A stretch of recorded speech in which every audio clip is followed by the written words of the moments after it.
राधे राधे। जय श्री कृष्ण। ओम नमो भगवते वासुदेवाय नमः। आज हम सुनेंगे माघ मास कथा के 27वें अध्याय की कथा। बोली श्री विष्णु भगवान की जय हो, लक्ष्मी माता की जय हो।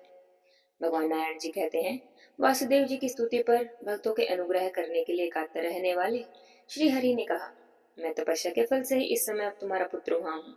तुम मुझसे इच्छा के अनुसार वरदान मांगो, तुम्हारा कल्याण होगा, इसमें कोई भी संशय नहीं। पूर्व काल में तुम तपस्वी जनों में श्रेष्ठ प्रजापति कश्यप थे और यह माता अदिति तुम्हारे साथ थे। तुमने अपनी इन तपस्विनी पत्नी अदिति के साथ तपस्या द्वारा मेरी आराधना की।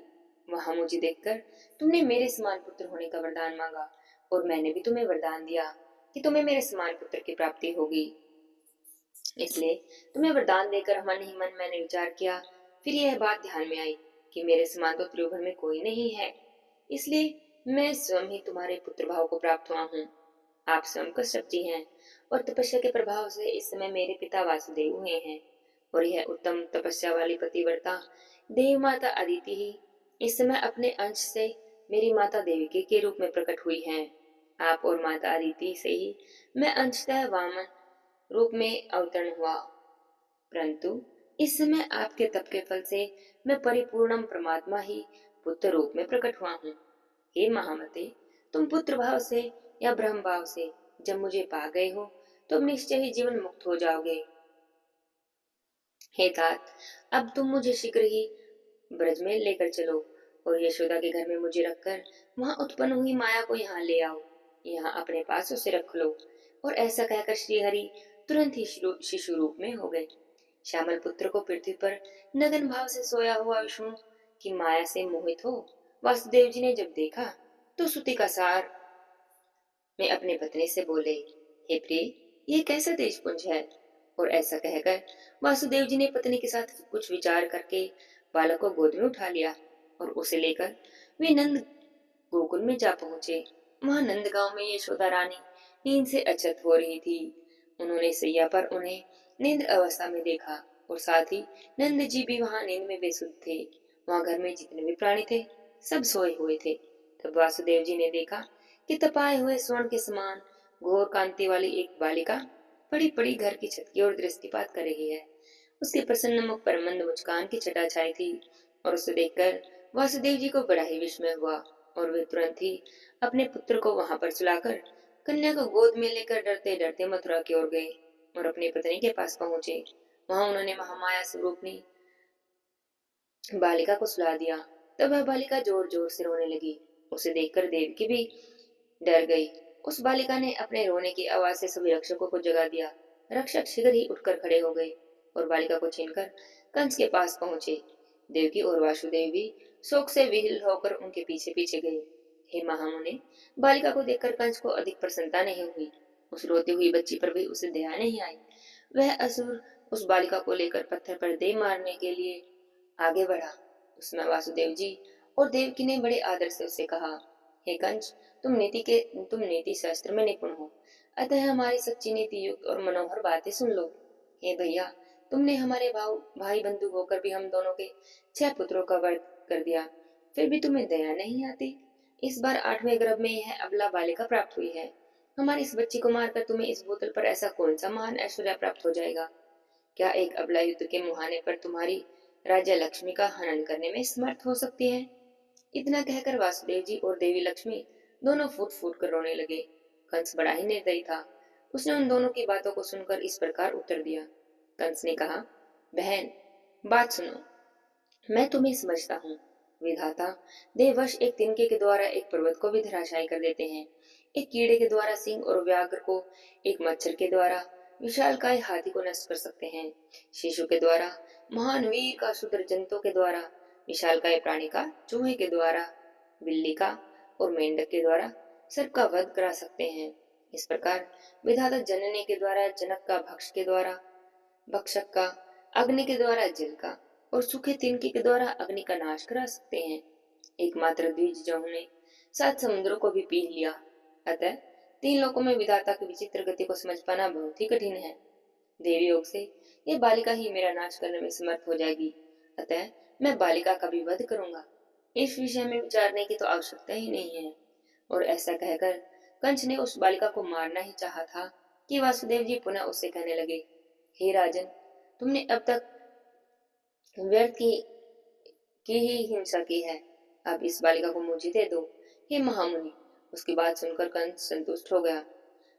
इस समय उसे बोध कराती हुई आकाशवाणी प्रकट हुई। ओ मूढ़ कंस, तू विधाता की गति को ना जानकर किसे मारने जा रहा है? तेरा वध करने वाला बालक तो कहीं उत्पन्न हो गया है और समय आने पर ही प्रकट होगा। यह देववाणी सुनकर राजा कंस ने बालिका को त्याग दिया। वासुदेव और देवकी उसे पाकर बड़े प्रसन्न हुए। वे उस बालिका को छाती से लगाकर घर लौट आए। मरी हुई कन्या मानो पुनः जीवित हो गई हो। इस प्रकार उसे पाकर वासुदेव जी ने ब्राह्मणों को बहुत साधन दिया। हे विप्रवर, वह कन्या परमात्मा श्री कृष्ण की बड़ी बहन हुई। पार्वती देवी के अंश से उसका आविर्भाव हुआ था। लोक में वह एकांश नाम से विख्यात हुई। द्वारिका में रुक्मणी के विवाह के अवसर पर वासुदेव जी ने उस कन्या को भगवान शंकर के अंश अवतार में महर्षि दुर्वासा के हाथों में भक्ति पूर्वक दे दिया। नारायण जी कहते हैं, हे मुनि, इस प्रकार श्री कृष्ण जन्म के विषय में मैंने तुम्हें सारी बातें बताई हैं। इनका बारंबार कीर्तन करने से जन्म, मृत्यु और जरा के कष्टों को नाश करने वाला है। इनकी कथा का बार बार श्रवण और पठन करने से सभी कष्ट दूर हो जाते हैं। यह कथा सुखदायक और पुण्यदायी है। नारद जी ने कहा, हे भगवान, गोकुल में यशोदा भवन के भीतर ही श्री कृष्ण को रखकर जब वासुदेव जी ने अपने गृह को प्रस्थान किया, तब नंदराय जी ने किस प्रकार पुत्र उत्सव मनाया, श्री हरि ने वहां रहकर क्या किया और वे कितने वर्षों तक वहां रहे। हे प्रभु, आप उनकी बाल क्रीड़ाओं का वर्णन करें। पूर्व काल में गोकुल में श्री राधा के साथ भगवान ने जो प्रतिज्ञा की थी, वृंदावन में उस प्रतिज्ञा का निर्वहन उन्होंने कैसे किया। हे प्रभु, उस समय भूतल पर वृंदावन का स्वरूप कैसा था, उनका रास पंडल कैसा था, सारी बातें बताइए। रास क्रीड़ा और जल क्रीड़ा का वर्णन करें। नंद जी ने कौन सी तपस्या की, यशोदा देवी ने और देवी रोहिणी ने कौन सा तप किया, श्री हरि से पहले हलधर का जन्म कहाँ और कैसे हुआ। साक्षात भगवान श्री कृष्ण योगेंद्र के गुरु के भी गुरु हैं और जिसका अंश होता है वह उसी अंश से सुख से सुखी होता है। हे प्रभु, आपने ही यह वर्णन किया है कि आप दोनों नर और नारायण श्री हरि के चरणों में विलीन हो गए थे। उनमें भी आप ही साक्षात गोलोक के अंश हैं, अतः उनके ही समान महान है। अतः इस कथा का मुझसे वर्णन करें। भगवान नारायण जी कहते हैं, हे नारद, सुनो। ब्रह्मा, शिव, शेष, गणेश, कूर्म, धर्म, मैं नर और कार्तिकेय, यह 9 श्री कृष्ण के अंश हैं। अहो, उन गोलोक नाथ की महिमा का वर्णन कौन कर सकता है, जिन्हें स्वयं हम भी नहीं जानते, ना वेद जानते हैं, फिर दूसरे विद्वान उन्हें कैसे जान सकते हैं। शुक्र, वामन, कल्कि, बुध, कपि और मत्स्य, यह भी श्री कृष्ण के ही अंश हैं और अन्य जाने कितने ही अवतार हैं जो श्री कृष्ण की कला मात्र हैं। नरसिंह देव, देवराम, श्वेत द्वीप के स्वामी विराट विष्णु पूर्ण अंश से संपन्न है। श्री कृष्ण परिपूर्ण परमात्मा है। वे स्वयं ही वैकुंठ और गोलोक में निवास करते हैं। वैकुंठ में कमलकांत कहे जाने वाले हैं और रूप भेद से चतुर्भुज हैं। गोलोक में यह द्विजभुज श्री कृष्ण स्वयं ही राधाकांत कहलाते हैं। योगी पुरुष इन्हीं के तेज को सदा अपने चित्त में धारण करते हैं और भक्त पुरुष इन्हीं भगवान के तेजों में चरणाविंद का चिंतन करते हैं। भला तेजस्वी के बिना तेज कहाँ रह सकता है। हे ब्राह्मण, सुनो, मैं तुमसे यशोदा, नंद और रोहिणी के तप का वर्णन करता हूँ, जिसके कारण उन्होंने श्री हरि का मुख देखा था। वसुओं में श्रेष्ठ तपोवन धन द्रोण नंद नाम से इस धरातल पर अवतरण हुए थे। उनकी पत्नी जो तपस्विनी धरा थी, वही सती साध्वी यशोदा हुई। सर्प को जन्म देने वाली नाग माता कद्रु ही रोहिणी बनकर भूतल पर प्रकट हुई। इनके जन्म और चरित्र का वर्णन करता हूँ, ध्यान से सुनो। एक समय की बात है, पुण्यदायक भारतवर्ष में गौतम आश्रम के समीप गंधमादन पर्वत पर देवी धरा और द्रोण ने तपस्या आरंभ की। हे मुनि, उनकी तपस्या का उद्देश्य था भगवान श्री कृष्ण का दर्शन। सुप्रभा के निर्जन तट पर 10,000 वर्षों तक वे वसुदेव दंपत्ति तपस्या में लगे रहे, पर उन्हें श्रीहरि के दर्शन नहीं हुए। तब वे दोनों वैराग्यवश अग्निकुंड का निर्माण करके उसमें प्रवेश करने को उदित हो गए। उन दोनों को मरने के लिए उत्सुक देखकर वहां आकाशवाणी हुई, हे वसुश्रेष्ठ, तुम दोनों भूतल पर अवतरण होकर दूसरे जन्म में गोकुल में अपने पुत्र के रूप में श्री हरि का दर्शन करोगे। योगियों को भी उन भगवान का दर्शन होना कठिन है। बड़े बड़े विद्वानों के लिए भी ध्यान के द्वारा उन्हें वश में कर पाना असंभव है। वे ब्रह्म आदि देवताओं के भी वंदनीय हैं। यह सुनकर देवी धरा और द्रोण सुखपूर्वक अपने घर को चले गए और भारत में जन्म लेकर उन्होंने श्री हरि के मुखारविंद के दर्शन किए।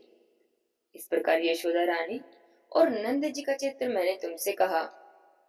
अब देवताओं के लिए भी परम गोपनीय देवी रोहिणी का चरित्र सुनो। एक समय की बात है, देव माता अदिति ने ऋतुमती होने पर सभी श्रृंगार से सुसज्जित हो अपने पति श्री कश्यप जी से मिलना चाहा।